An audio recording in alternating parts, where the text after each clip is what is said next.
medicina. E ninguém sabia o que eu sabia, mas ficava quieto, né? Bem, então eu assistia ao primeiro ano, e eles aquelas coisas sobre anatomia, embriologia, citologia, histologia, esboço de patologia, primeiro ano. Eles diziam dele acumular e dele aceitar. Eu não podia criticar, não podia abrir a boca, não, mas eu duvido disso, mas a coisa não é bem assim. Eu ficava quieto, né? E assim passei o primeiro ano, assim passei o segundo ano, engolindo, quietinho, vamos lá.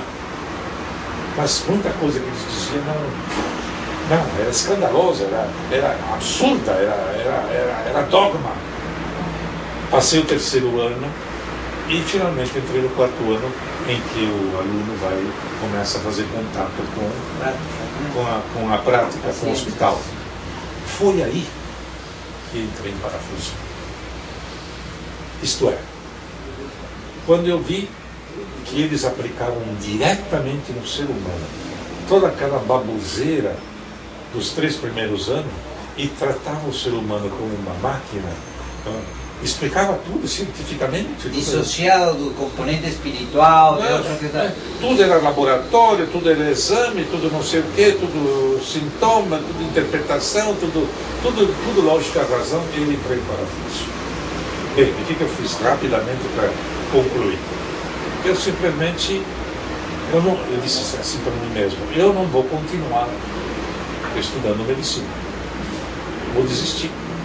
Eu vou voltar a ser aquele profissional bancário que eu era, do que continuar nisso aí. Aí alguém me disse, acho que foi minha esposa, me disse assim, não, quem sabe tu dá uma pesquisada, faz o seguinte, tu está na 4ª série, quem sabe tu pega a 4ª série e desdobra em 2 anos, em vez de fazê-la em 1, faz em 2. E vai te sobrar tempo, e esse tempo que te sobra, tu investiga, busca o que tu quer. Imagina, ela me disse isso ou eu inventei? O fato é que foi exatamente assim.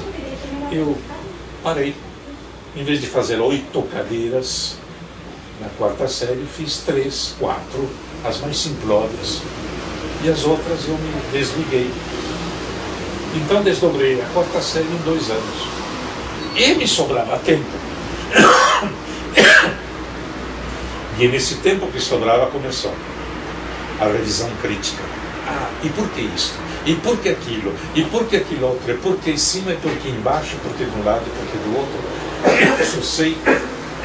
Eu só sei que no final, quase depois de 2 anos de investigação, eu comecei a minha pesquisa, a minha investigação, favorecendo o espiritual e criticando o material. Favorecendo o subjetivo e criticando o objetivo. E eu achei que lá pelas tantas, o subjetivo ia ganhar a briga.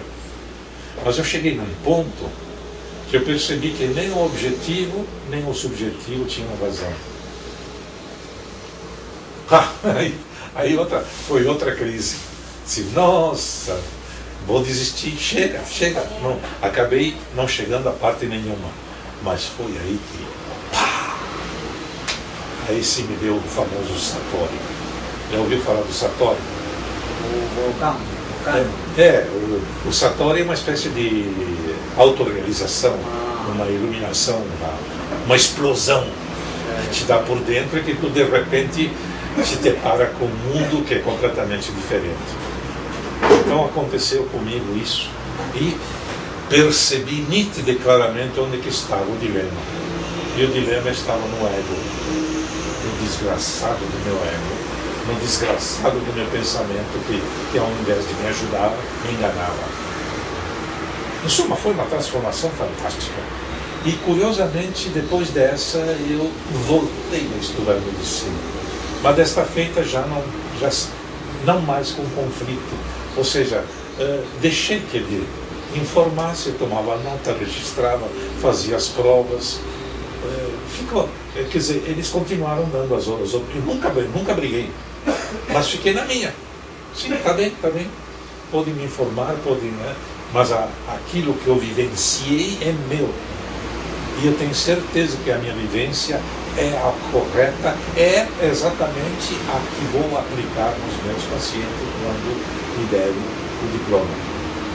Foi o que tentei fazer, tanto com paciente particular como em paciente do hospital, só que no hospital foi muito de jeito. Ninguém se dava conta do que eu fazia.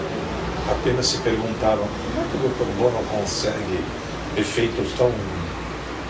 Eles me consideravam analfabeto, me consideravam primários, senhores psiquiatras. Ridículo, absurdo. Não é? Absurdo, não é absurdo, eu conseguia. Por quê? Porque eu sabia que o sentimento era tudo. Eu sabia que a ação correta era tudo. Eu sabia que a identidade médico-paciente era tudo. E eu então criava uma atmosfera, eu e o paciente, que estava certo. Enquanto que os outros tratavam como um objeto, tecnicamente. E foi depois disso que eu resolvi escrever esse livro da ciência, uma nova religião, depois dessa experiência.